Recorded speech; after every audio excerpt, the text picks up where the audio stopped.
invité du jour. Salaamaaleykum Sénégal xam nga salaamaaleykum Dakar salaamaaleykum Casamance Baye Mike la aka Mortal Tech aka Papa Ndiago donc nekk artiste en même temps beatmaker ci label bi ñuy wax Canal 4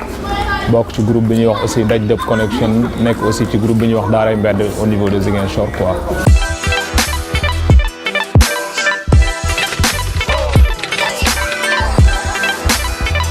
waaw bon Baye Mike benn artiste la boo xamante ne mu ngi débuté carrière am au niveau de la Casamance ci benn dëkk bu ñuy wax Adéane mu nekk à 30 kilomètres de Ziguinchor donc bi ñuy nekk école primaire depuis presque ay 98 19 yooyu ñu ngi ci di foo ba yàlla def 2004 ñu commencé dem rajo ay RTS Ziguinchor ak Koumbis 2004 boobu noonu ñu bokkoon aussi ci groupe yi nga xam ne dañu doon nekk ci village yi di ñëw au niveau de Ziguinchor di prester quoi l'un des rares groupes pratiquement ba 2006 laa rejoindre Ziguinchor pour jàng foofu laa njëkk a rencontré ay gars yoo xam ne ñu ngi leen di wax Daaray Mbedd ñu bokk benn connexion ensemble foofu laa jàngee aussi li ñuy wax beatmaking et tout. Et en 2008 ma bokk ci benn projet bi ñuy wax rap poétique initié à l'époque par Fou Malade et ak coopération française 2009 aussi ma bokkaat ci même projet bi pour ñëw représenter Ziguinchor au niveau de Dakar quoi 2010 ma am bac ñëw Dakar pour jàng si et 2011 ñu bokk ci concours hip hop révélation bu Canal 4 ñu nekkoon ci finaliste à l'époque ak ñoom Rifou et autres Seven Shot jëloon ko 2015 aussi ma bokk ci demi-finaliste Flow Up mu nekk édition bi nga xamante ne groupe bi ñuy wax structure bi ñuy wax Africulture Urbaine ñoom ñoo ko doon initier quoi. Baye Mike aussi en tant que beatmaker participé na def na production wu 4G bu Meuse donc man maa def production musicale bi et tout def naa aussi production short play du Daj Dëpp ak production maxi bu Yabi Diap ak sama propre projet bi nga xam ne mu ngi tudd Dika Pong génn depuis le 22 avril 2017 quoi ci gàttal voilà dama ko tënk rek quoi.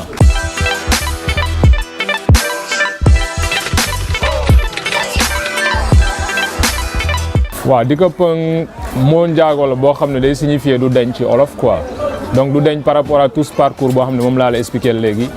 On a pris suffisamment de temps pour liggéey ko surtout dans la recherche dans la composition musicale fexe nañ ba vraiment ñu bañ a topp logique bi gars yi di joobee fii quoi donc am nañu suñu dëkk am nañu yeneen réalité yi fa nekk mu nekk Casamance tey fu ñu jógee bëggoon nañ au moins gars yi sentir liggéey bi ñu def par rapport ak li am foofu noonu ak lan moo am ci game bi quoi def benn rapprochement donc du deñ aussi day signifier juste que ni on a posé du lourd on a fait vraiment un travail boo xam ne ça nous a pris beaucoup de temps et que nekkul loo xam ne day disparaître du jour au lendemain donc Dika Pong mooy titre mixtape bi c'est une mixtape de 16 titres aussi pour waat ne que du deñ quoi loolu lay signifier Dika Pong. dama leen di jox pour le moment vidéo bi nga xam ne moom laa njëkk a def pour permettre aux gars ñu mën a am la mémoire fraîche vidéo bi maa ngi ko def ak ki ñuy wax médecin sama frère aussi ñu nekk en même temps ci Canal 4 vidéo baa ngi tudd ci yéen la des 1 na ko gars yi check léegi-léegi. waxtu jot na kenn ci julliwul ko si maam si jotagul bile raba romb pàkk ci put never duñu ray si jotagul asalaamaaleykum nuyu naa ma leen bandiraɓe mi salmini on cune o ma jottu tontu leen daga la nga mën a xuur ci apprenti teg lup sa ayis taxul ngeen si fii ñu jëm na nga dekk nga ci géej boy ba pare di fi duul naa noonu ma lekk jën sa public bëgg a tuur ko sa rap du kat tek ci salbe yeewee doorakat bëgg a tuur di fi ñoo di gang sak seen rab bu waali yeewee soxlaw ma benn beat di duul di fok ngeen nangu ni wagala tegal ma junni bit flow bu ñaw di rode di dagge ni dugal sama Facebook dama nëbbu teg si feeñ ci sa Facebook yéen ni nga dama xees cook ratatatatata mu takk ci seen look lu andi ñu takk ci rip dof lu xoomi ñu def la jirim met la ak gaañe ci ring connexion nekkatul featuring acca ana kuy maintain lu kawe ni montagne du China du kenken dox fi rot ni senten jóge nga si dina musulman ak chrétien rap worldwide lañu pare pour discover Casa moo ñu ngembu waay gomis gaaña médecin foo dem gis ko fa from tiv la du xentu waay we are on the way li ci des ci yéen la des xeetu rap bi rhyme ak jàpp bi lii lu bees la waay ci yéen la des wala da ngeen bëgg mu gën a ngat comme ruuf andi nañu maaj kos mu takk parel dundu jaxana maa ci kaw suuf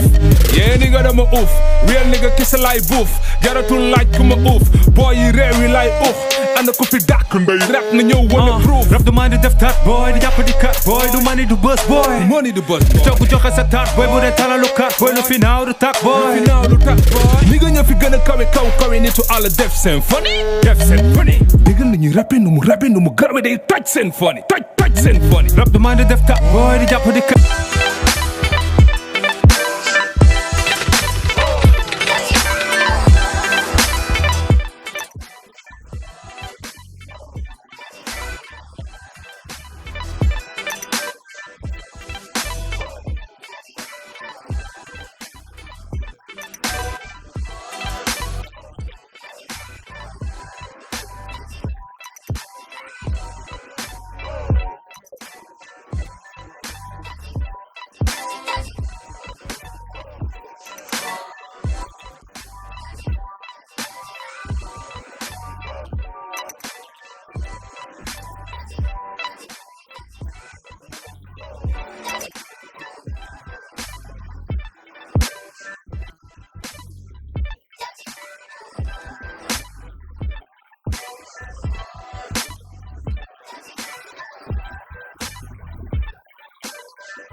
waaw Kawara moom yàlla moo def sax nga posé loolu comme question parce que ñu bëri nañ ma interpellé ci son boobu c'est l'un des sons yoo xam ne dafa am richesse bu nekk autour du son mu nekk déjà un son qui parle d'Afrique donc un son qui parle d'Afrique ci biir son bi dañoo personnifier dañu jël Afrique comme benn mère jël ko comme mag boo xam ne tey dafa joxe àddunaam yëpp pour njabootam liggéey suba ak ngoon pour njabootam tedd mais tey bi mu demee ba gars yi war ko rendre monnaie bi defuñu loolu quoi donc xale yi après dañoo dem préféré tey nekk di collaborer ak ay nit yoo xam ne dañuy dellu si après pour métital ko moom donc Kawara moo njaago la boo xam ne day signifier du nu mu tëdd day signifier dina baax waaw dina baax mais en même temps aussi day signifier rafetaay pour wane rafetaay Afrique pour wane aussi richesse su Afrique mais dina baax tam parce que peut-être ñun ñëpp tey nan la ñu yaree mooy Afrique du dem dëkk bi waaye Afrique da ngay ree ba tas ku nekk tey yaa ngi espérer ni tant que génnoo Afrique waroo si mën a tekki quoi donc c'est une façon de dire aux Africains que gëm leen seen bopp ngeen xam ni que Afrique am na ressource am na aussi ay moyens de se développer il suffit que ñu gëm ko il suffit que aussi ñu xam ni que tey ñun dañu war a fier pour nekk ay Africains aussi donc loolu mooy Kawara mais personnification bi moo si am solo et plus tu écoutes le son ba si dernière partie wu son bi si ngay doo nga xam ni qu'on parlait d'Afrique donc je l'ai fait aussi le beat il a été fait par Gob Prod Beats avec un sampling Mama Africa de Brenda Fassi quoi waaw moom lañ defee sound boobu noonu xool naa say gët gis naa ni da nga xiif na mu lekk lu neex ba suur geex yëg naa sa xët full of peace kon lu tax mënoo génn ci ay nooyi ngeenaw lu neex du kenn koo amel ak sa doom yella teel a yàq àdduna nga jox mu dund ngay gën di ràgg te jëloo kenn sa buntu tax sa tur bi màgg ñi bàkku ni dañ la sut tey démb yaa leen teg sa mbagg root nañu coob nañ wëlbatiku di ñu gëm loo ni job nañ bul sonn maama xam nañ ni ki bës di nga am na ma néga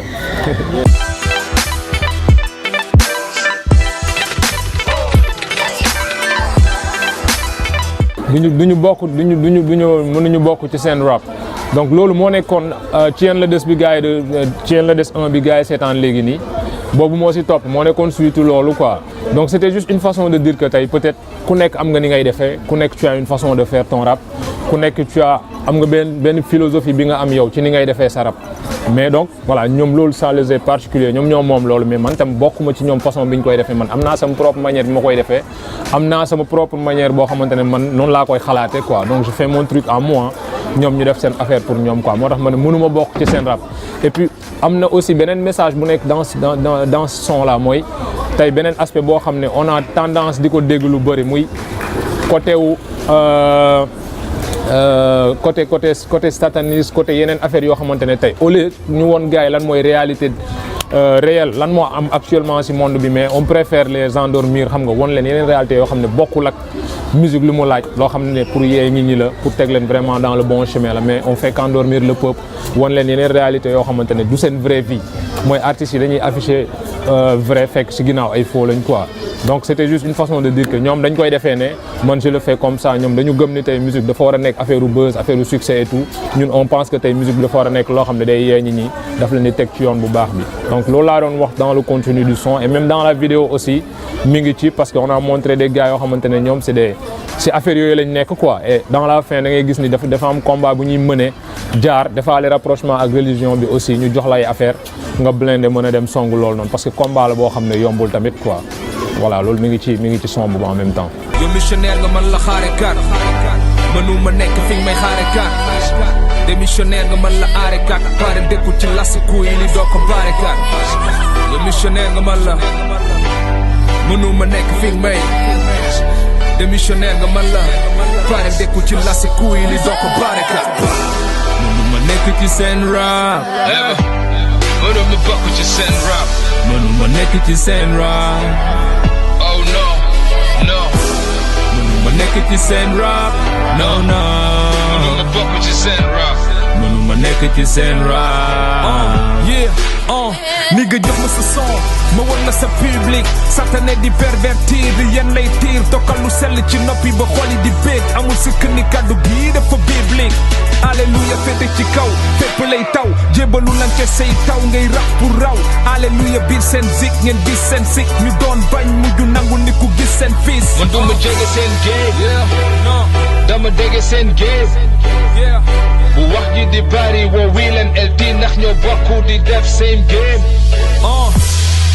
mënuma bañ a rap ñu nekk ci ginnaaw di xaar lyrics ci wadd ñu jëriñu ak ñu bari kon gaaña mënul bañ a rap pis ne nga you the first ok maa ngi ci beneen universe ok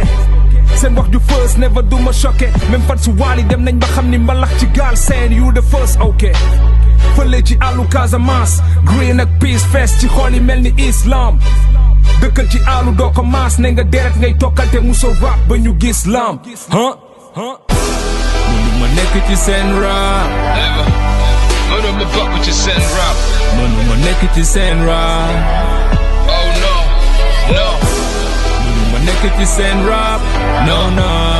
mënuma bokk ci seen rap mënuma nekk ci seen rap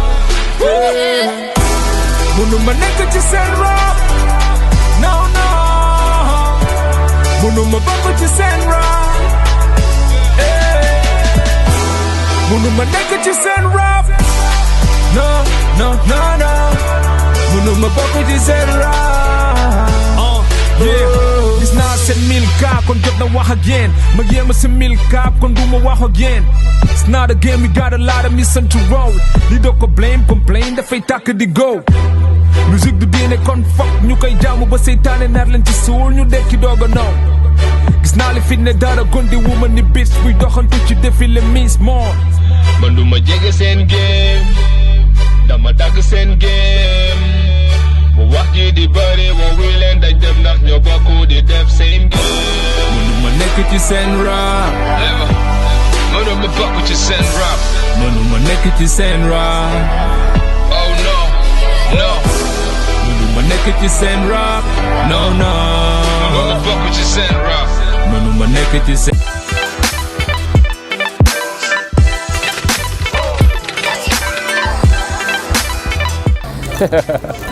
man sama meilleur mixtape mi ngi nii man meilleur mixtape Galsen si luñ waaw moom lañ tànn meilleur mixtape Galsen mais man sama meilleur mixtape mi ngi nii. pour man Galsen Awards il n'est pas dit que tey ñun ñëpp dañ demoon foofu pour ku nekk nga ñibbeeg meilleur mixtape et puis c'est pas possible mënuñu jël benn prix jox ko 3 personnes c'est pas possible donc ki ñu ko jox aussi c'est un grand artiste boo xam ne il a prouvé il a fait des preuves muy Omzo Dollar donc je n'ai rien contre ça et puis man aussi man je sais que je suis fier de mon produit et puis ay nit yoo xamante ne tey gëm nañ ko du affaire u Baye Mike kese du affaire u 2 ou 3 personnes donc depuis presque démb gars yi dañ may woo mais Baye courage may leen mais nu mu demee noonu c'est peut-être que vous n'avez pas compris l'esprit de Galsen Hip Hop Awards wala vous n'avez pas compris tey philosophie bu ñu am bu ñuy def lii parce que bi ñuy job li on s'attendait même pas à Galsen Hip Hop Awards dañ ko def pour présenter nit ñi benn affaire boo xamante ne on l'a travaillé benn affaire boo xam ne dafa yàgg nekk suñu rêve quoi donc lu ñu si fekk ñu jël ko mais liggéey ñu woon pour loolu donc félicitations Omzo Dollar di wax aussi que ni ça c'est juste un passage peut-être dans le futur aussi gars yi nañ gis leneen loo xam ne moo gën a graaw mixtape bi te ñu ngi ci liggéey boobu quoi.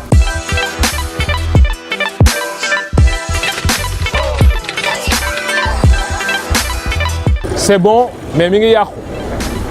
parce que tey damay dégg gars yi naan waa vidéo yi ñu ngi gën a nice son yi ñu ngi gën a neex mais y a trop d'ego trip su ma koy wax tey mooy li ñu doon wax léegi ci côté musique bi dañu topp trop aspect fun bi topp aspect neex boobu noonu topp aspect commercial ba nga xam ne léegi musique bu doon tax suñu hip hop nekk hip hop bu particulier nekk hip hop bu positif hip hop bu révolutionnaire tey rap Sénégal mën naa au monde c'est l'un des rap les plus conscients l'un des rap les plus sensés rap boo xamante ne tey nit da koy déglu gindee ko si loolu rap Sénégal moo ko dese kon bu ñu demee ba mënatuñu am maîtrise loolu ku nekk tey yaa ngi xool nooy def tey ba nga def benn vidéo boo xam ne ñëpp dañuy coow oto bi nga yor wala ba nga def tey benn vidéo boo xam ne plus de comédie plus de yëfu dof plus de waxu fou pour ñi mën la déglu kon là on a un problème avec notre musique donc man loolu mooy sama souci bu gën a mag te peut-être d'ici 5 ans ou bien 10 ans dinañ toogaat sur le contact reste dinañ toogaat nga ne ma pourtant musoon nga ma wax lii voilà parce que on est plus dans la logique de am ay vues yu bëri am ay nit yu bëri yu lay déglu am ay nit yoo xam ne da nga leen di yóbbaale parce que da nga def vidéo bu nice mais le message il n'est plus là message bi dafa dee parce que ñun ñëpp foo bi lañ topp et puis c'est regrettable nañ defaat assise hip hop bi ñu xoolaat loolu côté musique bi defaraat fond bi quoi franchement.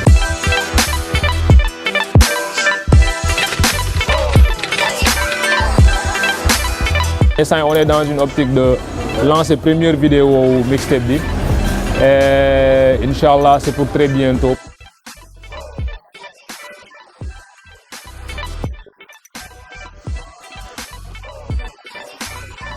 Comme mixtape bi génn depuis un bon bout de temps premier programme bu ñuy def moo nekk noonu c'est un show boo xam ne dina regrouper les artistes de Dakar ak ñi nekk au niveau de la Casamance yëpp ñu mën a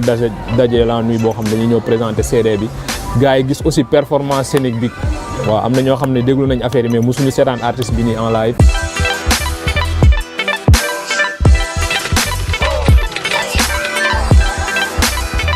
waaw last word mooy damay jaajëfal déjà initiative bu émission bi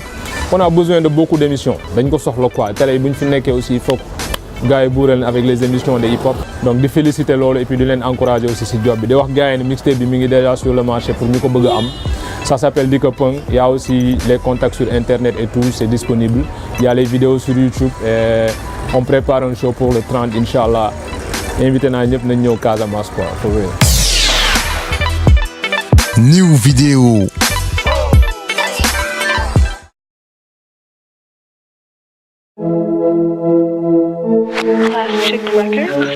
Suur naa kerek dexin suur naa mag lu xërëy dekkee ba ko tuub naa man de ñàkk a dàq ñoo ngi tribunal bëtu ba mag mën a yëngal ci nu daxinu seetlu naa man a tooma dekk gale damay takk jóg jël li ma am yóbbaale sangara dëgg la yamba du baale sàcc la ñu may jiiñ te naan may dogaale man de di nga de dootuñu amati jàmm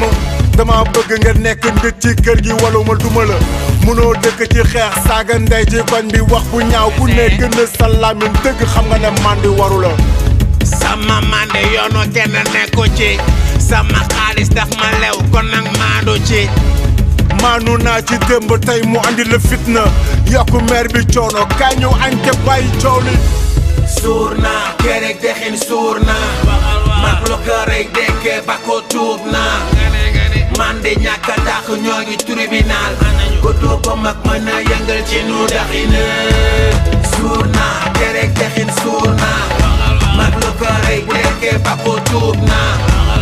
man de ñàkk a dàq ñoo ngi tribunal goto bo mag mën a yëngal ci nu daxina damay mande fesel naa ko waaye ñaata ñoo fi yàq biir jàpp seen ñaambur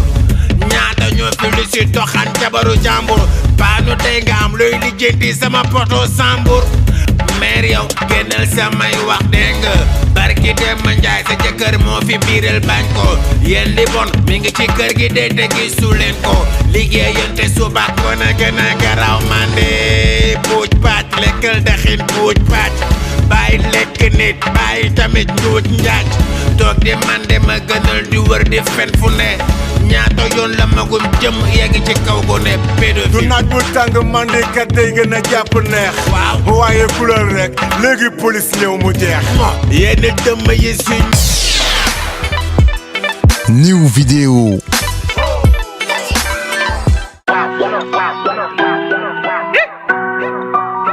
Boy food tanke. Hey, fana drama baby nigga. And all the mixtape nigga. Okay, ko janvier nigga. Different nigga. No tay ma sab sa yem si café rek boy jëri naan ñuy dute may ka fak ñoom tamit jëri na mixtape baa ngi teeba koko janvier xale sa retour boy dig ñu envier yemal la boy bi rar ni Ferrari ci Afrique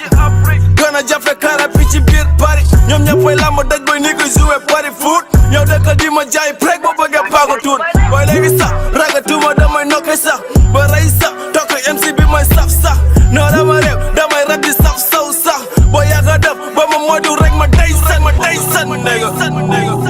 yeah NL the mixtape Koko janvier nigga Dafa rap record my own team what's up boy damay gamba force boy ko mbir bi dak akamo nana xumu ko ngente taw baykat yëpp a mer ndax dafa gëj a taw way track yi doob yu rang ngay gën ay makk doob mais boo yow léegi sax noo bu ma jege sax tim sa rappa di nga xooli rango day sax moo ni nga tar mbéj war du ànd ak ay mag tella say mam yëpp si jamono yo xur mbege di nga reba dayow di guy seelaan jox fal élection 2018 futanke bi lañuy fal di nga sëg ba dayow ni kuy dawa senkal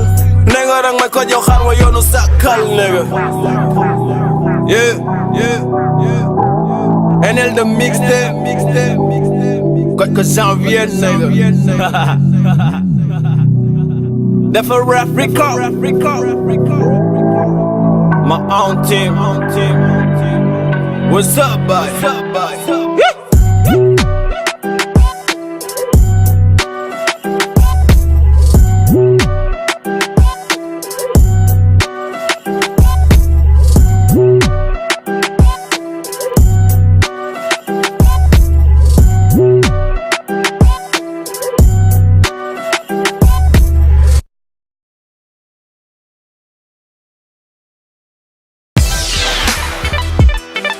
Découverte. Assalamu alaikum Sénégal, assalamu alaikum au rendez-vous. It's your boy Enza aka Nice Flow. Yeah, maa ngi big up képp ku toog di seetaan RDV Galsen Stereo. Yeah, what's up? It's your boy Zan Killer aka the criminal killer, you know, from NZS, from Yembol Asegna, from Big Sound Record. Yeah, xam nga noonu la fay demee quoi. Galsen Stereo RDV wow.